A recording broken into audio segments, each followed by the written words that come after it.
know the vibes. We're back with another episode of the Hoop Genius podcast presented by NBA 2K22. Speaking of 2K, we've got a very special guest in the building today. Of course, I'm Mo Mootsie alongside BJ Armstrong as always, but today we're rocking with one of my favorite content creators from the NBA world, a man who does it all, whether it be with the NBA, the G League, 2K themselves. Is Dom 2K in the building. Dom, how you doing, my bro? I'm doing good, man. Thanks for the invite. Excited to be here. Me and you talked like years ago when you were telling me about a YouTube channel, I believe. And you popped back up and you were like, "Hey, I got NBA players on the show and whatnot come through." And I'm always excited to show my face in different places. So thanks for the invite. I had to get my clout up a little bit to get Dom on the show. You know what I'm saying? He wasn't trying to hear it. I had to come through with the big guns. BJ, how you feeling today? Oh man, I'm good.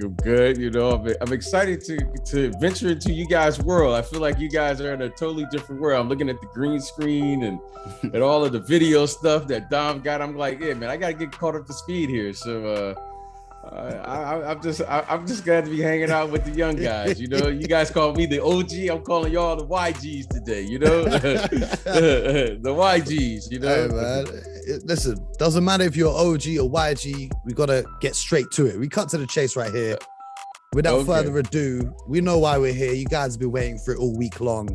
We're gonna be breaking down the all NBA teams. Dom, BJ, and myself. We're gonna break down our selections. So let's start right at the top. Dom, you're the guest on the show. Your all NBA first team. Which 5 players? Because this is really interesting. Jokic and Embiid are both eligible for guard and forward, which throws a spanner in the works now. So I'm very interested to hear your logic and your rationale on what you've picked. So let's hear it. Who's your starting 5 for the all NBA first team? Man, I gave it a lot of thought because the Jokic and Embiid thing has been bothering me as we get up to these all NBA selections. Like you said, the NBA has announced they can be put as forwards because, they're both centers. However, it's like, man, first of all, just watching them, neither one of them play forward. You look at for per cleaningtheglass.com, neither one of them have played forward this year. Unless it's been for like a couple of minutes, they don't do that. And up until like a week ago, I was cool because they both obviously deserve first team. I was cool with it, but you do that and you are kind of robbing an actual forward out of a spot. So because of that, one of them is just going to have to get left off the first team, even though very obviously, if we could actually do the teams the way I think they should be done, they would both be first team. Yeah. With that being said, I'm going to give my first team spot to Jokic. I've been very adamant the entire year that whether he wins the MVP or not, I think he's has the most value to his team. But so I would give Jokic that center spot. That would leave Giannis, of course, he's a lock there. Luka, I think you got to have him on the first team. The last two, I'm gonna go DeRozan and Booker. So I know I'm probably protect that because I see a lot of people saying John Morant. Love John Morant. What's up? Run through that one more time. I'm writing down a note right here so I can keep track. So you've gone with Jokic. Gotcha. So you've gone with Jokic, Luka, Giannis, of course. And then who's the other two that you've gone with? DeRozan and Booker. DeRozan and Booker. All right.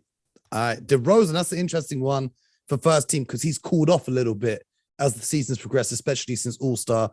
What made you want to put him in that first team over a few of the other guys? Yeah, when I'm looking at DeRozan, I look at these seasons and with any award we're looking at, MVP, Defensive Player of the Year, whatever it is, I'm looking at the totality of the entire season. I don't know if DeRozan for me has cooled off enough individually for me to take him away from first team because that's where I've had him for most of the year. You're on this Chicago team that had been missing Lonzo Ball. They're still missing Lonzo Ball, by the way, missing Caruso. And, recently the Bulls, they have slid a little bit, but I think there was a big stretch there where we thought they were going to fall and they didn't. And at that point, he spent a lot of time in MVP considerations. He spent a lot of time on the MVP list. I don't think he was ever going to win it, but it was a good point where he was around top 5. I think he totally exceeded expectations this year as a Chicago Bull. Being in San Antonio, I think there was a stretch where a lot of people hadn't been paying attention to his game. So, but there was definitely a jump this year, though. Going to Chicago, there was definitely a jump. Only taking the 3-pointers that he really needs, just super efficient from the mid-range. Whether or not this all translates to the playoffs is one thing, but I like him for first team. That's where I'm going to go. I think that's a solid 5, but BJ, who's your first team All-NBA for this season? Well, I'm going to need you guys to correct me on all of the rules, these new rules, who's what. I'm just looking at who I think should be the best players, regardless of position. Because, and the reason I'm saying that is because, when you watch the game today, right, even though Jokic and Embiid, we look at them as centers, truly they're both positionless. Yes. In what they're doing. In particular, Jokic. I don't know what he is. He resembles a basketball player who probably can't jump as high to get on a penny. He can't, but he's a player. I don't know what. He's the slowest point guard of all time. Yeah, but whatever it is, it works. Okay. You know what I refer to him as, bro. So here we go. So you guys correct me if it's not right. Okay. I have Joel Embiid and Jokic and Giannis. Okay. Yep. As I told you yesterday or the other day on the show, Devin Booker for sure has to be on my first team. Okay. Okay. So that's 4. Now, I'm really struggling with this one because of games played between 2 players, but I'm just going to go with my gut, and I got Kevin Durant. Okay. Who are you struggling about? Who is it, KD or Kevin Durant or Luka Doncic? That's who I was struggling with for first team. Okay. And the reason being with Kevin Durant is because of games played. Wasn't because of anything else other than, he hasn't played, he's only played in about 50, maybe 50 games or so this year, if that many. But those are my 5. So I have Giannis, Joel Embiid, Jokic, Kevin Durant, and Devin Booker. It's interesting. It's interesting to me. When we talk about, Dom was talking about DeRozan staying in the MVP conversation for a while and how that's weighed in, and BJ's talking about Kevin Durant. And I think had KD's injury been timed a little differently, I don't know how different opinions would be. Like if he was out now, as opposed to a couple of months ago, how much factor would that play in? Because for my team, I've gone with Jokic, and I've put Jokic in the first team and Embiid in the second team, because I just think, all right, we're going to stick to the centers are going to be the centers. I think it should be positionless. I think it should just be the top 5 players. I think it's mad that we have to do this, because then you have like guys like DeRozan's eligible at forward and guard, but how many minutes has he really played as a guard this season for the Bulls? And then you've got LeBron's eligible at forward and a guard, but he was starting games at center. So why is he not? Like when I first did this, I had Jokic and Embiid in the first team and LeBron was the center on my second team. But, I got to go with the rules. So I've gone with Jokic, Giannis, Devin Booker, Luka Doncic, and I put Ja Morant in my first team because he's been out now in the tail end of the season where all the other guys are filling up the headlines. But we got to remember just the impact he was making. And I get the Grizzlies are winning without him, but that doesn't take away from the impact he had on the court when he was playing. They were talking about this is the new face of the league. He should be in most improved player and MVP conversations. He was going and lighting up arenas, doing a tour of America, and everyone's standing on their feet to watch him play. So I put Ja Morant in the first team because he was doing that from the very start. And I think he set the tone and made this Grizzlies team believe that they can do what they're doing right now whilst he's out. So I'm interested to see where you guys have got Ja and some of these other guys in your second teams. What was your list again? You have Jokic, who's that? Giannis, Booker, Luka, and Ja Morant.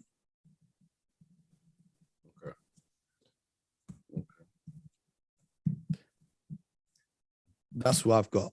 So I always get really nervous doing these lists in case I forget someone blatantly obvious. You ever get that? Like, it's like, you know, when you're in school and you do the maths exam and you're doing the maths and it's like, you've got a calculator with you, but it's like 2 + 2 is 4, but you put it in the calculator just to be safe. That's how I feel about doing absolutely. The NBA teams. Just like, have I forgot someone really obvious? But Dom, hit me with your second team, all NBA. Who are you rocking with? So my second team, obviously, Embiid is going to be on the center spot. I am going to have Kevin Durant there in a forward. The other forward, I'm going to go Jason Tatum. Then with the guards, I'm going Steph and Ja. So that was kind of where I was going when I was talking about the first team, is what you were saying with Ja. And I totally agree with you with these teams. It's awards and teams. I went and I listed out all the players that I thought were eligible the other day on Twitter for all NBA teams. And I totally forgot to write Luka there, even though he was on my first team. It is hard when you're listing guys out. But to your point with Ja, I'll be super happy if he does make first team. That is currently my favorite player to watch. I totally agree with everything you said. I think he was pretty much a fringe MVP candidate this year. For me, for him and KD, actually, it's literally a matter of games played, with KD missing the time he did, with Ja still missing the time that he's missed. He's missed probably the last 2 or 3 weeks of this season. And then the beginning of the season, he had a chunk of time missed. I'm not one of the people that go, oh, the Grizzlies don't need him. He doesn't impact that much winning because they're 20-2 without him. I think that's ridiculous. I just think they're a really well put together team. But for them to be able to do anything serious in the playoffs, I'm not fooled. They still need Ja Morant. But he would 100% be a lock for first team, I believe, if he had just played a couple more games.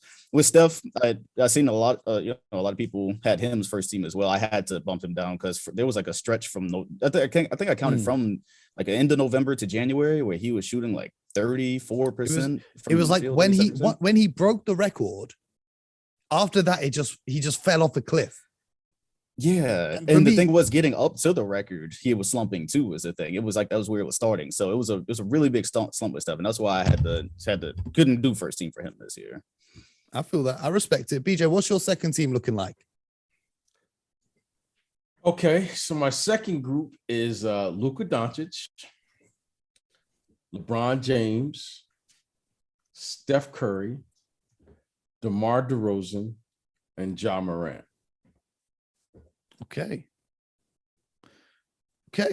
that's interesting to me. You've got LeBron James, second team All NBA, despite the Lakers season this season. If we're gonna be nice and call it that. Explain to me why you put him second team All NBA, because I don't have him in my second team. Yeah, okay. Great question. Well, the way I look at the game and, the way the guys are hit, the way the guys are played in the game, but now it's truly, even though we don't call it small ball as much anymore, it's still a positionless game. And for him to still be averaging 30 points a game at this stage of his career, regardless whether he's winning or not, it's still an amazing accomplishment.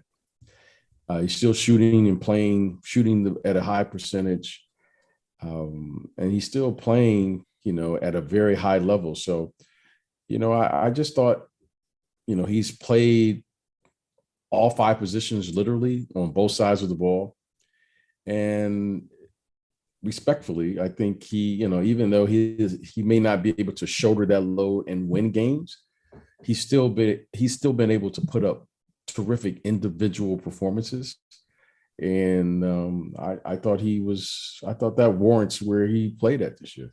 Now I'm going to ask a question, and I think if anyone's listening to the show for the first time, they're going to think I'm a hater, but I can assure you I'm not a hater. I just want to pose the question.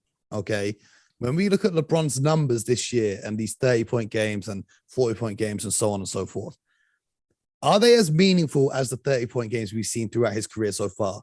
Because I'm just saying, I've seen a lot of games where the Lakers are down big and he's still in the game to get his numbers. So that 30 points, but you're losing by 10, 15, 20. Is that as meaningful as a 30-point performance that actually contributes to the winning of basketball games? That was my question. That was actually where, and I'll talk about that too when we get to where I had LeBron. But as he was talking about it, that was the question that formed in my head because I paid a lot of attention to the Lakers this year, to my own peril, and what's been happening with LeBron. And I'm like, short answer, I'll let BJ go, but like short answer to your question is, for me, no. It's like it can't be as impactful as it's not as impactful as it's been in his career. I'll just put it that way. BJ? Well, again, these are very subjective. So, I mean, I'm very respectful to how people see the game. And, when I look at this, I go, okay, who do I see as my top 10, which is, okay, I get it. It is what it is. I'm not here to defend his body of work, what he's doing. But when he was on the floor and you're looking at an individual player, his numbers are up there with anyone's when he's on the floor. Now you can start saying what he did 5 years ago or 8 years ago. That has nothing to do. I'm looking at his 55 or 60 games, whatever he'll play. What did he do? I saw a guy that was averaging 30 points a night, shooting 50% from the field, doing whatever. And that's what I'm looking at. So I think that's probably the former player in me, where I just look at where you're at and when he was there and not try to compare. Because if I get into the comparing, I can see it and I understand your argument. But when he was available, It was 30 a night. Okay. We're not talking about winning. We just the guy got 30. However, he got his 30, he got it. I don't have to agree with it, but he got it. And that's you know what I mean? That's just where it is what it is. I'm just trying to look at the game without any judgment to it. I find it difficult to discuss LeBron because you walk a thin tightrope of if you say negative things about him or question him, everyone thinks that you are trying to be Skip Bayless and you're a hater.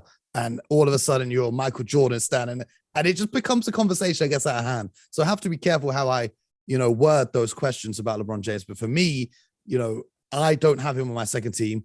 I have Jason Tatum ahead of him for his body of work this season, putting up numbers, more available with more games. So my second team is Embiid, who should be in the first team, but the positions. Embiid, Kevin Durant, DeMar DeRozan, Jason Tatum, and Stephen Curry. That's my second team. Now, BJ, I was surprised because over here, we call you the point guard guru. So I thought you would have Chris Paul maybe slotting into one of these teams. But who's your third team? Do you have CP on that third team? My third team is Karl Anthony Towns. Yep. Jimmy Butler, Jason Tatum, Donovan Mitchell, and Chris Paul. That's on my third team. Donovan Mitchell. That's interesting. Dom, what are your thoughts about that? Donovan Mitchell, when I was listing out the names, I feel like a lot of people have kind of forgotten him as an all-NBA selection this year. When I was listing out the names of just eligible for these 15 spots, I did have Mitchell come up there. I don't know if you want me to name my team yet, but he's had a better season than he had last year. And I think he's definitely worthy. He's worthy of an all-NBA selection. There's 15 spots. It's hard to slot all of those, but that's definitely a name that did come up. That's 100% a name that came up. I think, being on the Utah Jazz, there's a lot of negativity surrounding that squad right now because of the very predictable impending first or second round exit. But Mitchell is still doing his thing. I don't think it's even impending. I think it's like the last two games we've seen them blow 20+ point leads. I think they've started the playoffs 2 weeks early. They're ahead of schedule. Yeah. But who's your third team All NBA, Dom? So my third team, center, I've got Cat. Love the season he's having. Love what they've done with the Wolves. Jimmy Butler's injury woes, but when he's been there for the Heat, he's been finishing really good. He does a lot of other things than just shoot. I got LeBron on my third team. He still had to make an All-NBA team. Chris Paul's obviously got a guard spot. I actually went Trae Young for my other guard spot. I feel you. Why did you go with Trae? Because the Hawks, similar to the Lakers, they have been a big-time disappointment when it comes to team records this season. Thing with Trae is still, and coming into this season, I feel like he had been slightly better than he even was last year. Thing with the Hawks as a whole is, they dealt with a lot of injuries this year. I think because of that, their defense could never quite reach a level of what helped them get to that run. But Trae individually has been great, though. One of the best, highest IQ players in the league, manipulating pick and rolls. You have very few options when guarding him this season. Like he's using Clint Capella as a roller right now. John Collins is, maybe out indefinitely, but when you got those guys in the pick and roll, it's like, what do you do with Trae? He has the Steph range on him. He's got the floater, or he's going to be lobbing it to a center. I think he's done a great job of that all year. And at a late push in the season, they spent a lot of time in that 10th seed, but it looks like it's a 50-50 chance they're about to be able to play into the playoffs. I don't expect another run like they had last year, but I feel like if he had, stayed in that 10th spot or even fell out of the play, and as it looked like they would do earlier in the season, I probably would have went Mitchell. But Trae Young individual, I felt like his season might have been slept on because of the Hawks not being as good as they were last year. I feel like he's probably been a bit better than he was. How much do you weigh offense versus defense when it comes to all NBA team selections? Because Trae Young, as amazing as he is on the offensive side, defensively still leaves a lot to be desired. Oh, it for sure weighs. But that's also, that goes into why I've probably had LeBron as like a third team member rather than a second team. This hasn't been really a great year for him defensively. He's missed games too. That weighs into it. If I'm looking at Trae Young, yeah, defensively, not great. John Morant's another guy is really not great at it.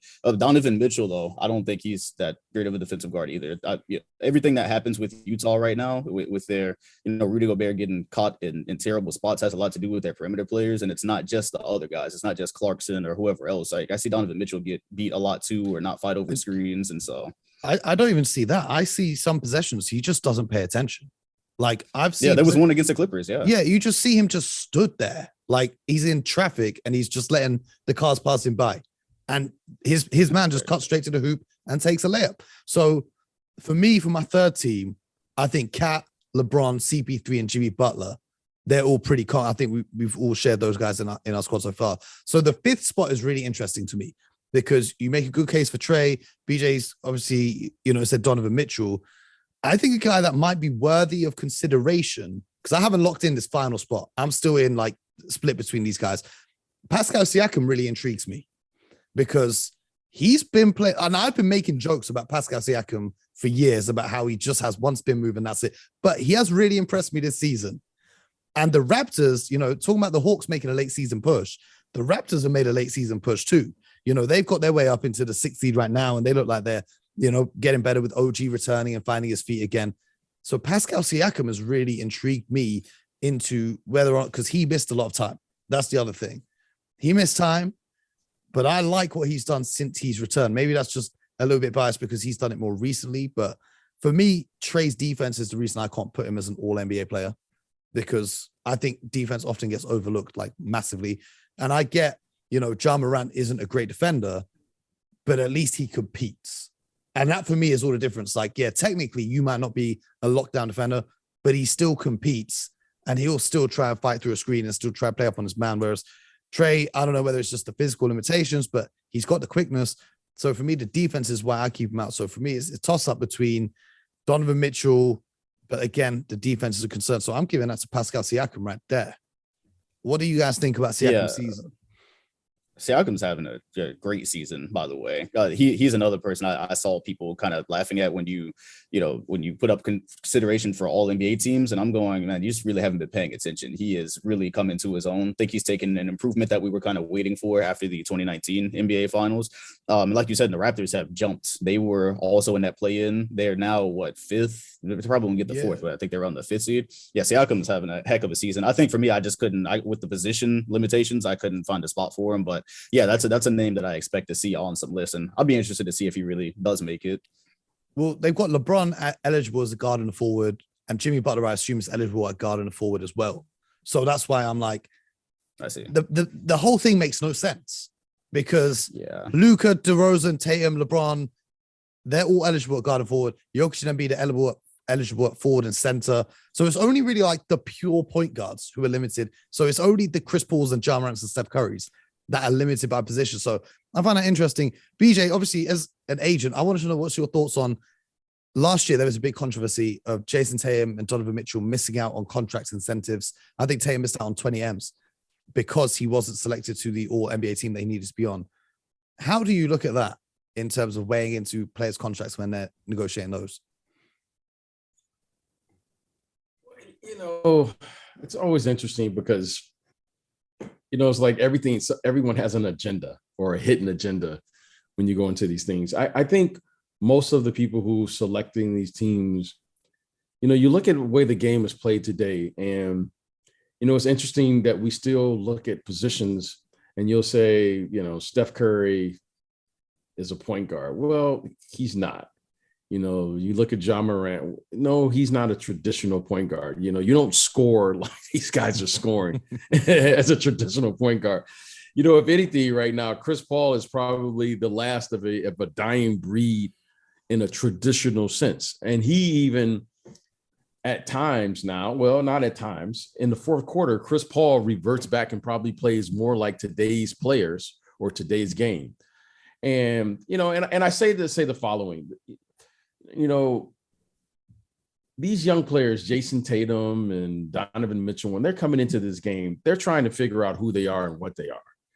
And a lot of times, you don't know who these guys are, who they're going to be when they come into this league. You take Donovan Mitchell. I don't think any of us thought that Donovan Mitchell was going to be this prolific of a scorer. I remember people talking about Donovan Mitchell's defense when he was coming out of the draft. I remember them saying, he's going to be like D Wade, but he can lock guys down. And it's like the opposite has happened. Yeah. And I just think you just don't know. So, it's great when these players come in, but you begin to realize as an agent, as a player, that there's so many wonderful players, right? And every year, when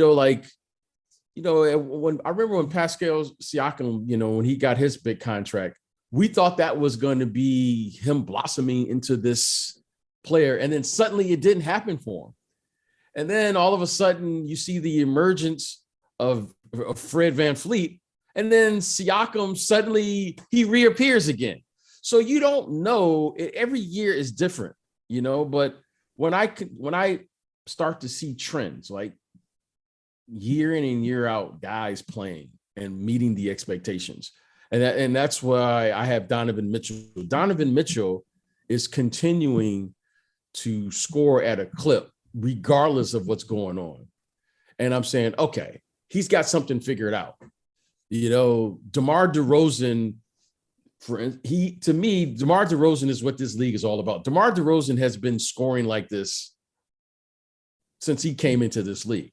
It's just suddenly now it's kind of like, I feel like the light just shined on him and we're saying, oh, DeMar DeRozan can score. I mean, like, no, the mid-range fadeaways in Chicago, that's a beautiful thing. That's a beautiful thing. He's been doing this for quite some time. We got away from the mid-range game, but to his credit, he has played his game and figured out how to play his style of play in today's game, just like Chris Paul. And that's why I give the centers today so much credit, is because the centers, they've had the most difficult adjustment out of all of the players in the way the game is played today of adjusting. So, I think Siakam, if he continues to play like this next year, when I expect him to play like this, then maybe I give him the nod. But I remember when he got that deal. I remember when they won the championship, I thought, God, he looks like a player who's ready to emerge and take that next step. And this is what's so impressive when you see Ja Morant.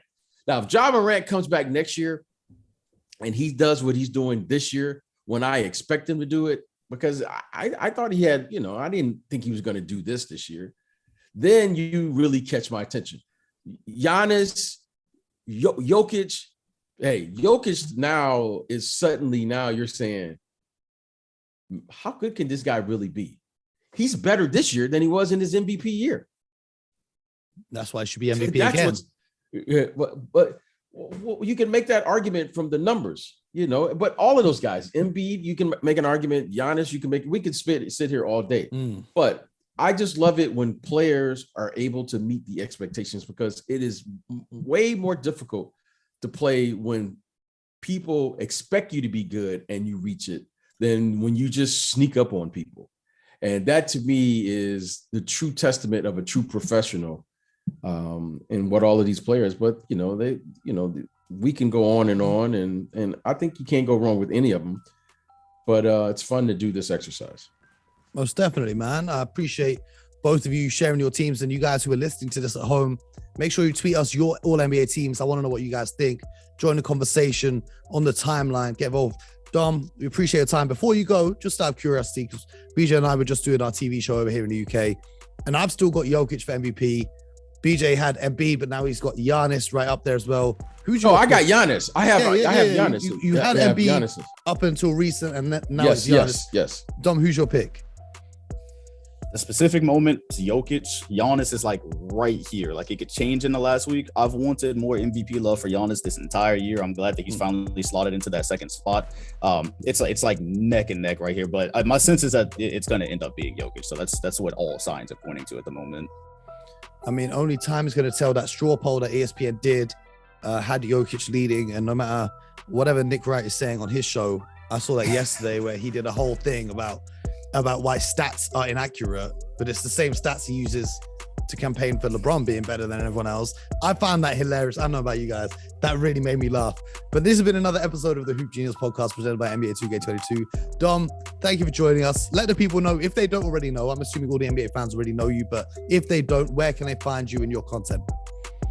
Yeah, mostly on YouTube, Dom_2K. Well, I think there it's just Dom2K. You'll find everything. Twitch, Dom_2K. Twitter, Dom_2K. You just put Dom2K into the internet, you will find all my NBA content. There you go, man. Stay tuned. A lot coming on the way. BJ, thank you once again for your time. And as always, thank you guys for listening. Make sure you subscribe, leave a review, and most importantly, get buckets.